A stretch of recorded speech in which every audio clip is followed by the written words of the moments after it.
E aí, pessoal, agora a gente vai falar um pouquinho sobre a Constituição Federal de 1988, dos artigos 5º e 6º. O artigo 5º é o que trata dos direitos e deveres individuais e coletivos. Coletivos no artigo 6º. Olha só, para o concurso de 2025, a gente tem a exigência desta parte da Constituição. Está muito bem delimitado. Então fica fácil, a gente já sabe exatamente quais artigos estudar. Para esse concurso é o artigo 5º e 6º, artigo 37 e o artigo entre o 205 e o 214, que já é praxe para todos os concursos da educação. Vamos então. Dos direitos e deveres individuais e coletivos. Artigo 5º da Constituição. É muito importante isso aqui. A gente vai trabalhar da forma mais didática possível, mas fique sabendo que é necessário que você leia mais uma vez esse texto. É um texto leve, tranquilo e é muito importante para o seu concurso. Artigo 5º, então, todos são iguais perante a lei, sem distinção de qualquer natureza, garantindo-se aos brasileiros e aos estrangeiros residentes no país a inviolabilidade do direito à vida, à liberdade, à igualdade, à segurança e à propriedade nos termos seguintes. Desse artigo 5º, a gente já precisa ficar atento a isso. Os direitos individuais que a gente está expondo aqui é para todos. Então, para os brasileiros e também para os estrangeiros residentes aqui. E a inviolabilidade abrange esse rol aqui, ó. É inviolável o direito à vida, à liberdade, à igualdade, à segurança e à propriedade. São estes itens que você precisa anotar e decorar. A inviolabilidade, então, descrita aqui no artigo 5º, é para a liberdade, a igualdade, a segurança e a propriedade. Que a prova insere as coisas que ela quer. Ela coloca religiosidade, um monte de coisa aí que não está aqui na Constituição. Então, nós temos os termos relativos ao artigo 5º, que diz, primeiro, homens e mulheres são iguais em direitos e obrigações, nos termos desta Constituição. 2. Ninguém será obrigado a fazer ou deixar de fazer alguma coisa, senão em virtude de lei. Então, para o direito comum, para o direito individual, ninguém é obrigado a fazer ou deixar de fazer. Não tem essa obrigatoriedade. Você pode fazer tudo, desde que a lei não proíba. Para nós, do direito administrativo, tem uma diferença, tá? A gente só age quando tem uma lei determinando como agir. É um pouquinho diferente. Pro cidadão comum, não. Ele faz tudo, tudo, tudo, tudo, a não ser que a lei o proíba. Agora, aqui, para nós, eu já estou entrando no direito administrativo, mas é bom já saber disso. A gente só faz aquilo que a lei manda, que a lei descreve. 3. Terceiro, ninguém será submetido a tortura nem a tratamento desumano ou degradante. Quando diz assim, gente, é a mesma coisa de dizer, é proibido, então, no Brasil, a tortura ou tratamento desumano ou degradante. Simples assim. 4. É livre a manifestação do pensamento, sendo vedado o anonimato. É o seguinte, as provas, às vezes, mudam isso aqui, ó, colocam sendo facultativo o anonimato, sendo permitido o anonimato. Não. Manifestação do pensamento é liberada. É o que a gente chama, que todo mundo chama de liberdade de expressão.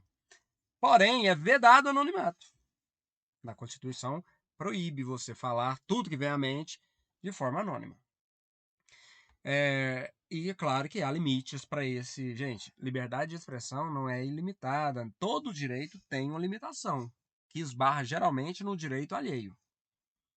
5. É assegurado o direito de resposta proporcional ao agravo, além da indenização por dano material, moral ou à imagem.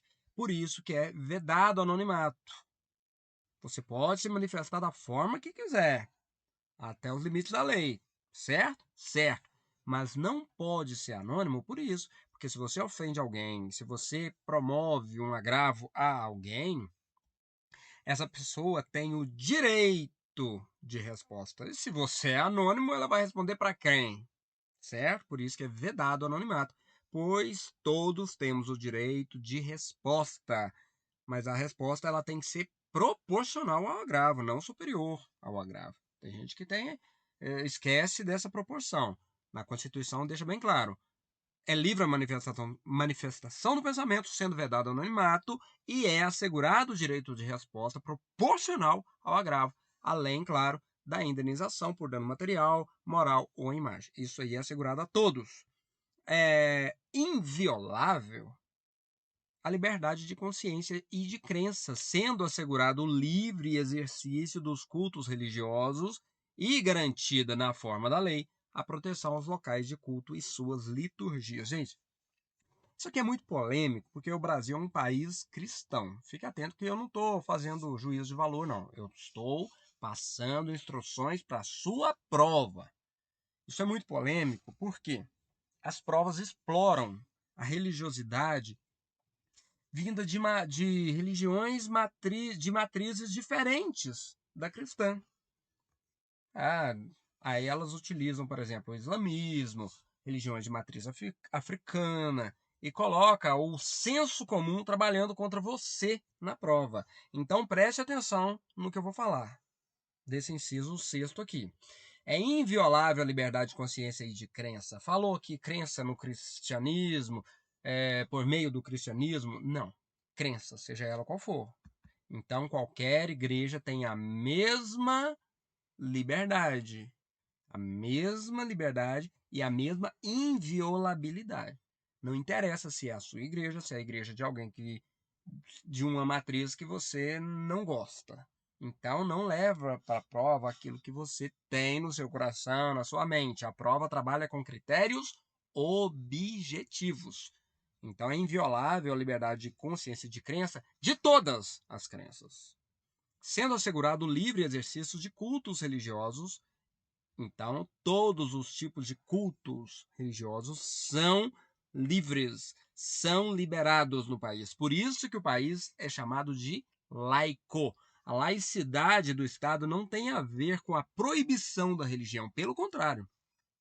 A laicidade do Estado ela existe para garantir que todas as religiões possam ser possam ser, como é que eu posso dizer? As religiões possam ser expressadas. Demorei para achar uma palavra, né? E nem foi a melhor.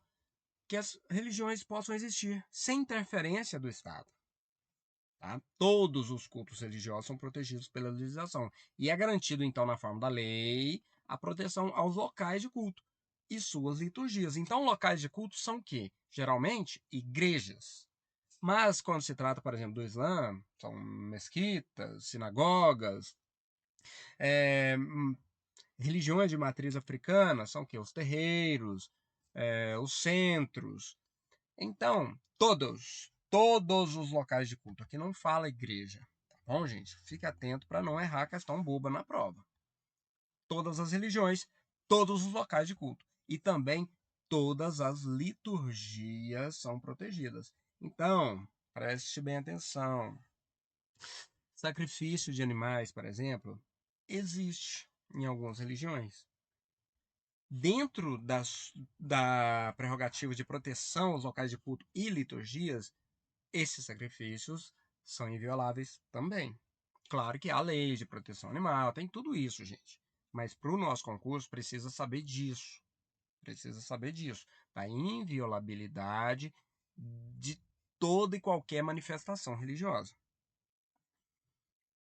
Sétimo, é assegurada nos termos da lei a prestação de assistência religiosa nas entidades civis e militares de intervenção coletiva. Em outras palavras, é garantido que tenha, sim, assistência religiosa nas cadeias. Simples assim, tá? É garantido isso, sim. Em todas, está deixando bem claro, a prestação de assistência religiosa nas entidades civis e militares de internação coletiva. Então, todas as cadeias têm essa garantia, essa segurança de que haverá assistência religiosa lá. Ninguém será privado de direitos por motivo de crença religiosa ou de convicção filosófica ou política, salvo se as invocar para eximir de obrigação legal a todos imposta e recusar-se a cumprir a prestação alternativa fixada em lei. Na educação, inclusive, tem uma garantia para os estudantes que não podem, por exemplo, participar de sábado letivo. Como é isso? Ele não pode ir, ele não será prejudicado, por causa desse preceito constitucional que diz que ninguém será privado dos direitos. Imagina, alguns cursos de pós-graduação, eles são nos sábados. E aí o estudante não pode, porque por motivo de crença religiosa ele não pode participar. Nesse caso, ele ficará prejudicado? Não. Só que, preste bem atenção, ele não pode usar essa desculpa, vou usar essa palavra desculpa, e não é só religiosa não, tá? Convicção filosófica ou política também.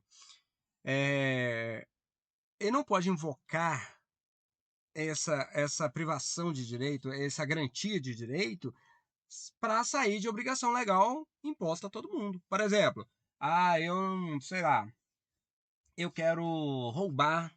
A minha religião fala que no segundo domingo do ano, todos os praticantes da minha religião podem roubar. Então vocês não podem me prender. Por quê? Porque isso aqui é um direito por motivo de crença religiosa. Aí também não, né, meus amigos? Há limites para tudo. Tá bom? Salvo se as invocar para eximir de obrigação legal a todos imposta. E em outro caso, como eu citei o caso da educação, se recusar a cumprir prestação alternativa. Porque aquele estudante que não pode ir, por exemplo, é só exemplo que eu uso aqui, no sábado letivo, ele tem direito a uma prestação alternativa. Ele vai fazer aquelas atividades em um outro dia, em um outro momento. Só que aí, se ele bater o pé e falar que não quer fazer, se ele não quiser cumprir essa prestação alternativa, fazer aquelas atividades, por exemplo, em outro dia, pré-estabelecido, tudo bem conversado dentro da lei, aí ele também perde o seu direito, obviamente. Ele não pode fazer naquele dia, mas em outro ele poderia. Entendeu? Tudo isso é fixado em lei. A LDB mesmo trata dessa situação. A nossa 49, 48 também. É livre a expressão da atividade intelectual, artística, científica e de comunicação, independentemente de censura ou licença. Então, novamente, todos podem se expressar de forma de acordo com a sua posição política, com a sua posição ideológica, não interessa. Então, pode sim, a expressão é livre. A liberdade de expressão está garantida aqui. Em tudo, tá? Em todas as atividades intelectuais, artística, científica e de comunicação. Isso é a liberdade de expressão. Inclusive, até deixa claro, independente de censura ou licença. Só que as pessoas têm mania de levar tudo ao pé da letra e esquece que o artigo 5º da Constituição, ele garante os direitos e deveres individuais e coletivos. Então, você pode fazer qualquer expressão artística, intelectual, científica, de comunicação, desde que você não infrinja um direito adquirido também, às vezes, inclusive aqui, mesmo nesse próprio artigo. Tudo tem limite, inclusive a liberdade de expressão. Você pode, mas tem que obedecer à lei.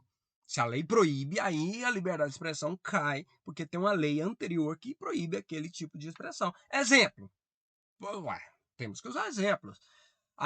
Já que eu tenho direito à liberdade de expressão, eu vou expressar que fulano de tal cometeu um crime e precisa ser linchado na rua por causa daquele crime horroroso. Tá, mas você tem provas e outra coisa, ser linchado é permitido? Não, o próprio artigo disse lá atrás que ninguém pode sofrer nenhum tipo de tratamento desumano, cruel, degradante. Entendeu? Você atravessa o direito, outro direito. Um direito não pode suprimir o outro. Então, liberdade de expressão sim, mas, obviamente, tem limites. Continuamos. 10. São invioláveis a intimidade, a vida privada, a honra e a imagem das pessoas, assegurado o direito à indenização pelo dano material ou moral decorrente de sua violação. Então, a intimidade, a vida privada e a honra e a imagem são invioláveis. E quando isso é, por algum motivo, é um exemplo. O namorado e a namorada separam e, por vingança, um divulga a foto. O homem divulga a foto íntima da ex-namorada.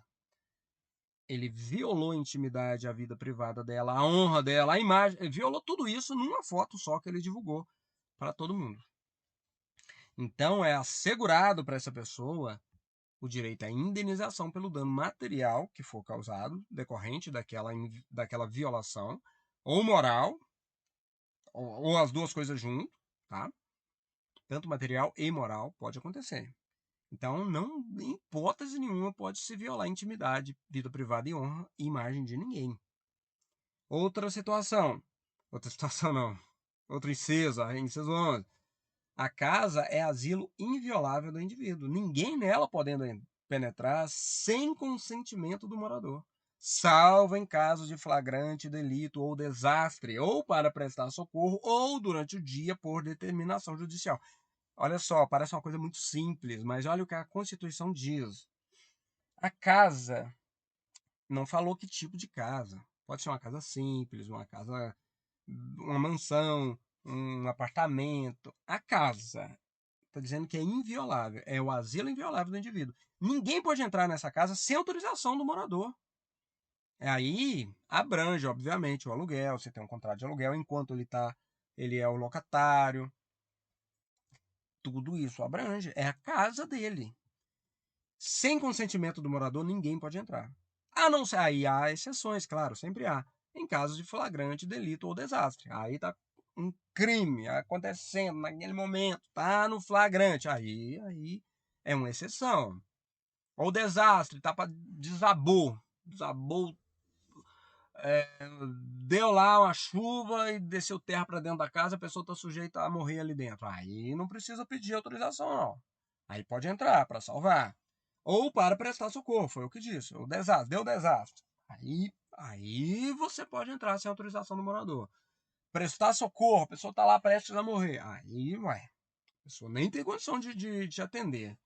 Ou durante o dia, por determinação judicial. Aí vem a questão do dia. Se há uma determinação, se há um mandado, as pessoas sempre falam isso. Tem um mandado do juiz. Se tiver um mandado, aí pode entrar. Claro que você não vai pedir para entrar se você tem um mandado, porque ele não vai deixar entrar mesmo. Mas durante o dia, a polícia pode chegar 9 horas da noite lá na sua casa e entrar com mandado. Eu tenho mandado do juiz? Não. Não, é só durante o dia. Só durante o dia. Certo? E o dia termina quando? Aí vem a questão. Salvo engano, não acho que vai cair isso na nossa prova. Isso aqui não é direito constitucional na veia, não, gente. A chance é mínima de cair. Mas, salvo engano, eu posso colocar isso depois, mais à frente. É até 18 horas. Até 18 horas para o direito considerado dia. Então, salvo engano, das 6 da manhã às 18. Ok? Mas, como o fuso horário no Brasil é muito grande, eu não tenho certeza dessa informação. Deveria ter tido antes de vir para a aula, né? Mas isso aqui não é tão importante para a nossa aula, não. Mas essa informação chegará até vocês em algum momento. 12. É inviolável o sigilo da correspondência e das comunicações telegráficas, de dados e das comunicações telefônicas, salvo, no último caso, por ordem judicial, nas hipóteses ou na forma que a lei estabelecer para fins de investigação criminal ou instrução processual penal. Portanto, gente, a sua carta, as suas entregas da Shopee são invioláveis. E as comunicações telegráficas, aqui é antigo, né, gente? Isso aqui é de 1988. Então, suas mensagens de WhatsApp, hoje, por analogia, é a mesma coisa. As suas ligações, nada disso pode ser atravessado. Tá bom? Os dados, comunicações telefônicas, como já disse, isso tudo não pode ser grampeado. Agora, as ligações telefônicas, elas têm, por ordem judicial, uma exceção. Então, quando a justiça determinar um grampo num telefone, aí tudo bem, mas não é de qualquer maneira, não. Aí tem as hipóteses, a forma que a lei estabelece e os fins de investigação criminal para atingir um objetivo. Hoje já nem é tão usado mais esse modelo, mas sua correspondência, seus dados, suas comunicações, elas são protegidas pela Constituição. 13. É livre o exercício de qualquer trabalho, ofício ou profissão, atendidas as qualificações profissionais que a lei estabelecer. Então, você pode trabalhar para qualquer coisa. Claro que tudo aquilo que a lei permitir, né? Ah, então você é aviãozinho do tráfico, já que é livre o exercício de qualquer trabalho? Não, né? 13. 14, desculpa. É assegurado a todos o acesso à informação e resguardado o sigilo da fonte quando necessário ao exercício profissional. É daqui que o repórter pode achar uma informação e não dizer de onde veio a fonte. Por quê? É assegurado a todos a informação e também o sigilo da fonte é resguardado. Você tem uma fonte, para não colocá-la em risco, você divulga a informação, mas não divulga a fonte. Só em regime totalitário que isso aqui cai por terra. Mas, em regra, nas democracias, o sigilo da fonte é garantido para a imprensa. É livre, 15, né? É livre a locomoção no território nacional em tempo de paz, podendo qualquer pessoa, nos termos da lei, nele entrar, permanecer ou dele sair com seus bens. Presta atenção, isso aqui parece muito básico, mas tem pegadinha de prova aqui. Quando diz que é livre a locomoção no território nacional em tempo de paz, esse em tempo de paz já joga claramente uma situação de exceção. Fora do período de guerra, espero que a gente nunca entre nesse período, você pode sair de qualquer lugar e rodar o país inteiro, normalmente, sem problema nenhum. Deu guerra, aí tudo isso cai por terra. Aí vai ter estado de sítio, estado de segurança, vai ter tudo isso para delimitar como vai ser essa locomoção. Mas em tempo de paz, então, isso aqui é garantido locomoção no território nacional somente em tempo de paz. Tá bom? Somente. Então, não é garantido sempre, não. Em tempo de paz, sim.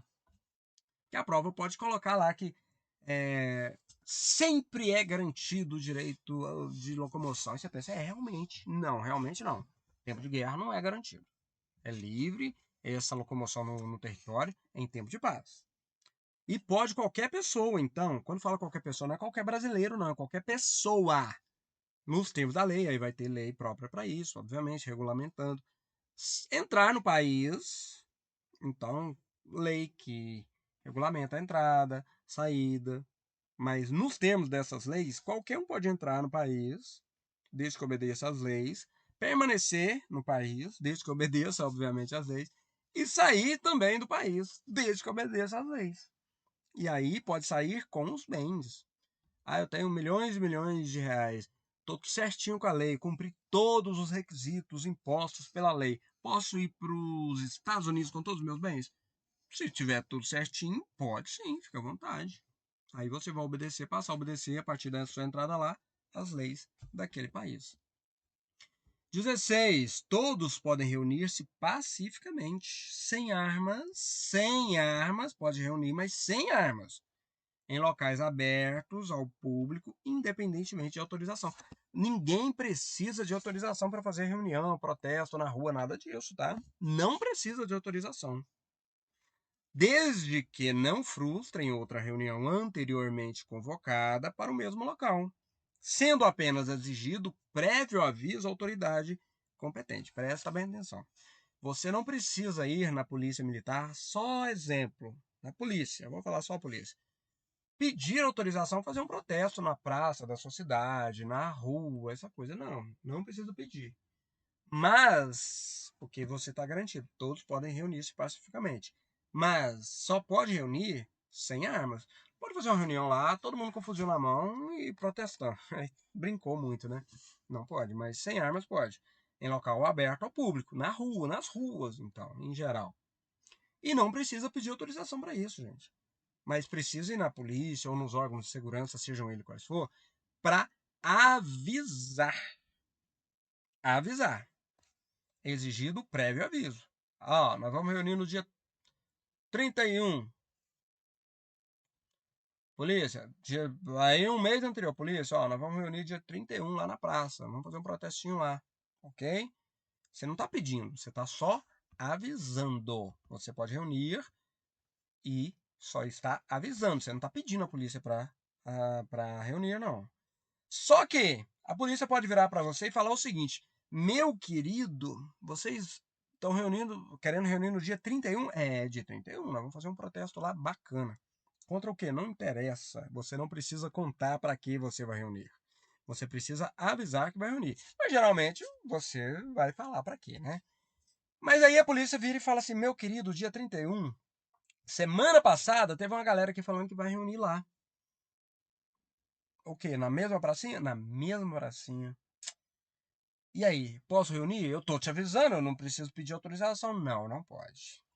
Você só pode reunir pacificamente, sem armas, em locais abertos ao público, independente, sem ter que pedir autorização a ninguém, se você não frustrar outra reunião anteriormente convocada para o mesmo local, certo? Porque senão vira festa, né, moçada?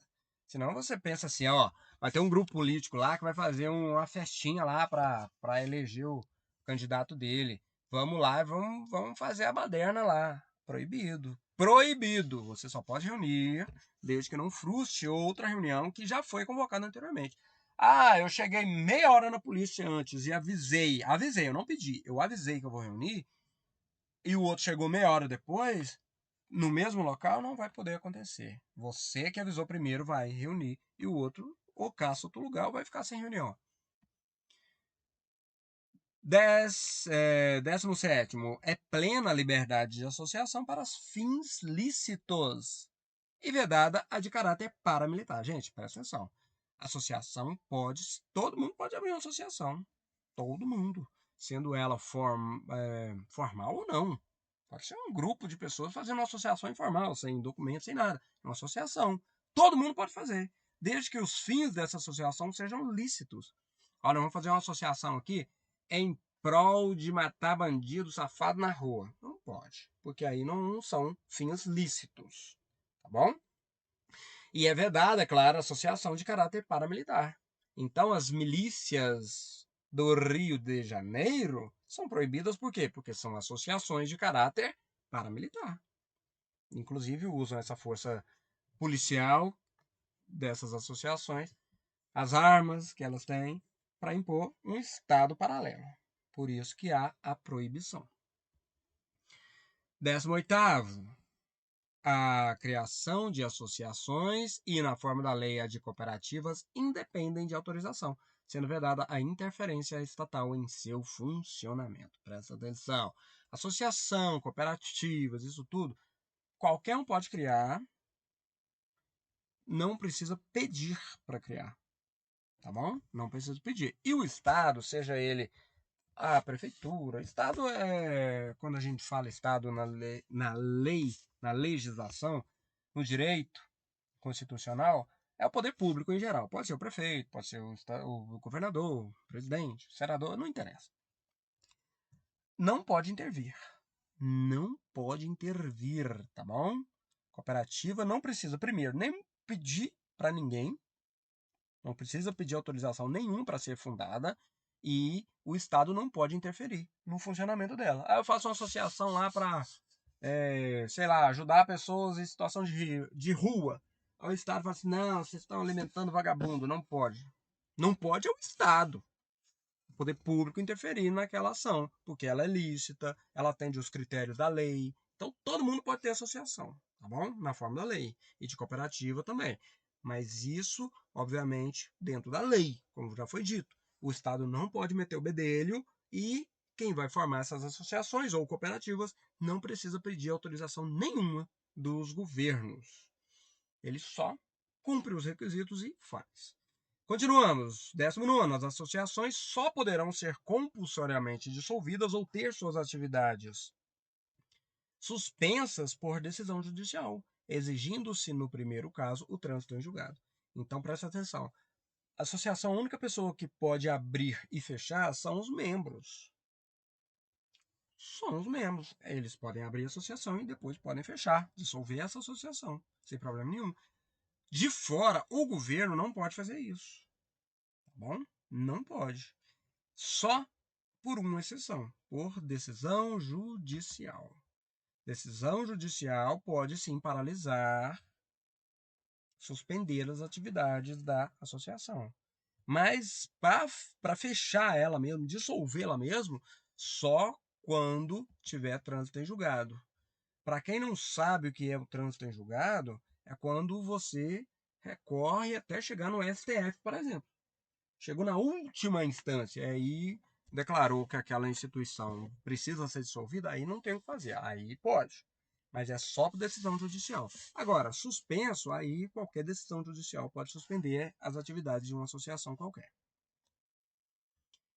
20º, ninguém poderá ser compelido a associar-se ou permanecer associado. Então, as associações não podem obrigar ninguém a associar e nem, depois de associado, continuar nelas. Só fica se quiser e só associa se quiser.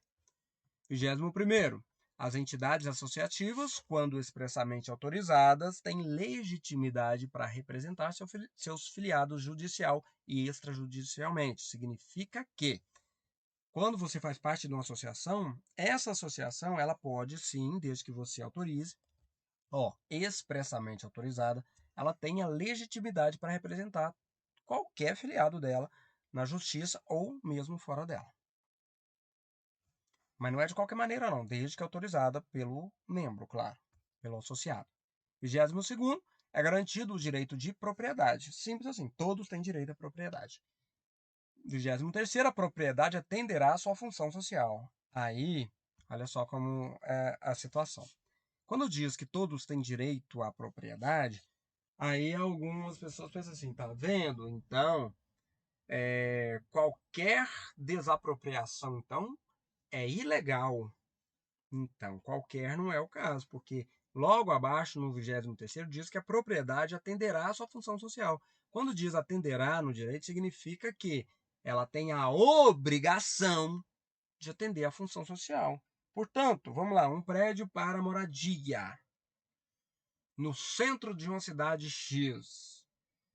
Está lá o prédio para moradia. A função social dele, então, é o quê? Atender a moradia. Aí o prédio está lá, 10, 15 anos, estragando, caindo pedaço na rua. Ninguém olha para aquele prédio, está abandonado, tá virando centro de criminosos, de tráfico, nossa, e um monte de coisa. Aquela propriedade, infelizmente, ela não atende à função social. Então ela pode sim ser desapropriada, porque ela não atendeu. Se ela não atendeu, aí sinto muito. Sinto muito, ela pode sim ser desapropriada. Continuamos. 24º. A lei estabelecerá o procedimento para a desapropriação por necessidade ou utilidade pública, ou por interesse social, mediante justa e prévia indenização em dinheiro, ressalvados os casos previstos nessa Constituição. Então, desapropria para interesse social, para interesse público, para interesse. Está deixando bem claro aqui, necessidade, utilidade pública, interesse social. Mas aí, em regra, precisa previamente indenizar o dono daquela propriedade. Aí tem casos que aí essa pessoa não faz jus nem à indenização. Há casos previstos para isso. No caso, 25º, no caso de iminente perigo público, a autoridade competente poderá usar de propriedade particular assegurada ao proprietário indenização ulterior, se houver dano. Olha só, tem uma situação muito grave. E a sua casa está num ponto exato que a autoridade precisa utilizar naquele local. Porque a situação é de interesse público, tá vendo? Ó, perigo. Vamos imaginar que tem alguém, um grupo de pessoas sendo sequestrado. A sua casa é o lugar que o atirador de elite tem que ficar para tentar salvar aquelas pessoas. Aí, gente, aí sinto muito. Eles já chegam e já usam a sua casa e ponto. Tá? A autoridade competente poderá usar sim a sua casa. É inviolável, mas nesse caso poderá utilizar. Assegurada, claro, ao proprietário. Quando diz indenização ulterior, ou seja, usou e quebrou lá para fazer aquilo, quebrou metade dos móveis da sua casa. Os bandidos retrucaram, meteram o tiro de volta. Estragou um monte. Aí depois, se houve dano, aí indenização. É isso. Continuamos. A pequena propriedade rural, assim definida em lei, então há uma definição do tamanho do que é uma pequena propriedade rural, tá? Não nos interessa aqui. desde que trabalhada pela família, não será objeto de penhora para pagamento de débitos decorrentes de sua atividade produtiva, dispondo a lei sobre os meios de financiar o seu desenvolvimento. Meu amigo, minha amiga, o seu sítio, seu maravilhoso sítio está garantido, mesmo se você ficar devendo para o banco. Ele não poderá invadir o seu pequeno sítio e tomar de você, tá bom? Aí, claro que há situações, há tamanho pré-estabelecido em lei dessa pequena propriedade. Mas ela, e desde, claro, que ela seja trabalhada pela família. O seu sítio está lá, mas você nem pisa naquele sítio, está virando mato puro. Aí é outra história, né? Mas você sobrevive dele, planta nele, cuida dele, pegou empréstimo e se enrolou todo, tá devendo, e o banco vai lá e vai pegar? Não vai, não. Porque não será objeto de penhora para pagamento de débito decorrente de sua atividade produtiva. Ah, eu peguei o Pronaf, não estou aguentando pagar, o banco vai levar? Não vai levar. A sua pequena propriedade está garantida pela Constituição. Aí dispõe, obviamente, a lei sobre os meios de financiar o seu desenvolvimento. Por isso que há Pronaf, essas coisas, tá, gente? É para garantir, para garantir esse direito constitucional. Aos autores, 27º, né, aos autores pertence o direito exclusivo de utilização, publicação ou reprodução de suas obras, transmissível aos herdeiros pelo tempo que a lei fixar. Então, se você produz um poema, uma música, algo do tipo, é seu, é sua essa música, esse poema, essa peça de teatro. Então, está falando assim, você é um autor.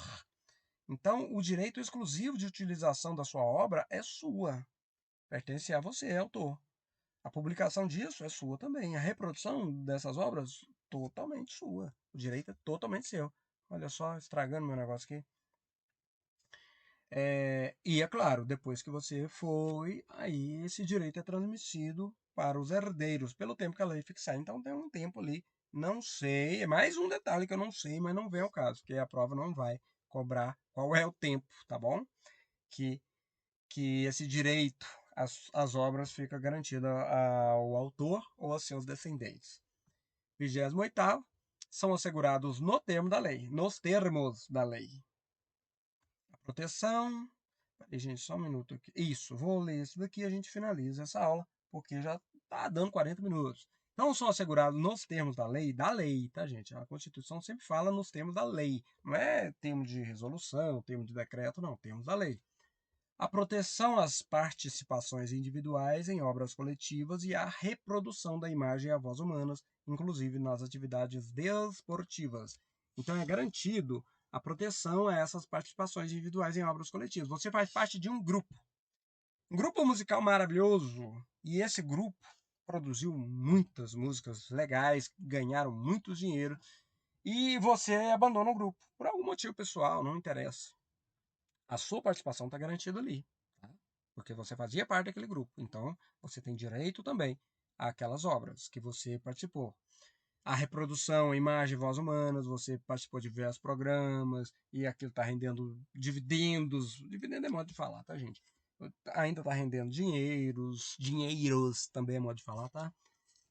Você é um só, saiu do grupo, mas não importa. Os seus direitos estão assegurados ali, inclusive nas atividades desportivas. Você fazia parte de um grupo lá que recebeu uma premiação, de um time de futebol que recebeu uma premiação. Você não faz parte mais daquele grupo. A premiação é para aquele time que ganhou aquele campeonato, veio posterior. Você faz parte daquele, você tem direito àquilo, tá bom? E também é assegurado, nos termos da lei, o direito de fiscalização do aproveitamento econômico das obras que criarem ou de que participarem aos criadores, aos intérpretes e às respectivas representações sindicais e associativas. Então, assim, tá ali o aproveitamento econômico. Ah, tem anos e anos e aqui está rendendo dinheiro ainda, todo mundo tem direito àqueles lucros provenientes daquelas obras. Gente, aqui vamos finalizar, porque é muita coisa, não dá para fazer tudo em uma só aula. A gente volta na próxima. Acredito que não. Talvez 2, 3 aulas a gente finaliza essa parte da Constituição.